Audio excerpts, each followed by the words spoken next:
అరే వేనన్నా ఇంతనన్నా చెప్పకుండా వస్తావా అన్న? ఎంత మోసం!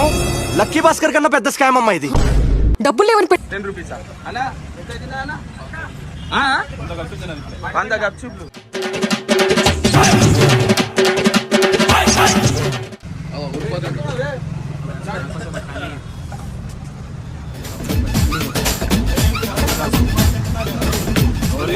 ఇద్దరు తిన్నారు. అది వీళ్ళిద్దరే కదా.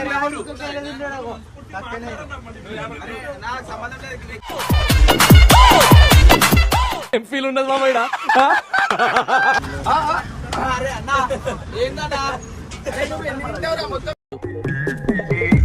సేమ్ పండు కోతి లెక్కన ఉన్నవరా. 250 రూపాయలు గప్చుప్పులు తిన్నదన్న. మంచి వచ్చి కూర్చుంది. తీసుకోనా ఇచ్చేసి ఇచ్చే ఇగో 200 నువ్వే తిన్నావు. మరి ఎవరు ఇచ్చిరు అలా? 1000 రూపాయలు ఈయన ఇచ్చిండంట.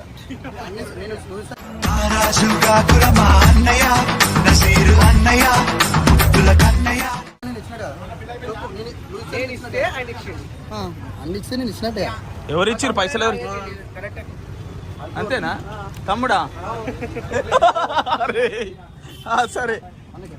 ఈ వీడియోలో కట్టప్ప తన టీం సభ్యులందరూ తనకు చెప్పకుండా దొంగచాటుగా పానీపూరి తింటున్నారని తెలుసుకొని వారిని పట్టుకోవడానికి వెళ్లే క్రమంలో జరిగే అల్లరి చాలా ఫన్నీగా అనిపించింది. అక్కడ టీం సభ్యులు ఒకరిపై ఒకరు అబద్ధాలు చెప్పుకుంటూ కట్టప్పకు దొరికిపోయినా సరే ఏమీ తెలియనట్టుగా గప్చుప్లు లాగించేస్తుంటే చూడటానికి చాలా సరదాగా అనిపించింది. ముఖ్యంగా హారిక తన సామర్థ్యానికి మించి విపరీతంగా పానీపూరీలు తినడం చూసి అందరూ ఆశ్చర్యపోతూ ఆమెను ఆట పట్టించారు. పానీపూరి బండి దగ్గర మొదలైన ఈ రచ్చ చివరకు చాయ్ హోటల్ వరకు వెళ్ళింది. అక్కడ కూడా బిల్లు ఎవరు కట్టాలన్న విషయంపై ఒకరినొకరు జోకులు వేసుకుంటూ వెటకారంగా మాట్లాడుకుంటే చూడడానికి చాలా సరదాగా అనిపించింది. కేపీ అన్న మరియు మిగిలిన సభ్యులు కూడా ఈ గొడవలో భాగమై ఒకరిపై ఒకరు శాపనార్థాలు పెట్టుకుంటూ కామెడీని పండించారు. చివరగా భారీగా వచ్చిన బిల్లును ఎవరు కట్టాలనే ఉత్కంఠ మధ్య ఈ వీడియో సరదాగా అనిపించింది.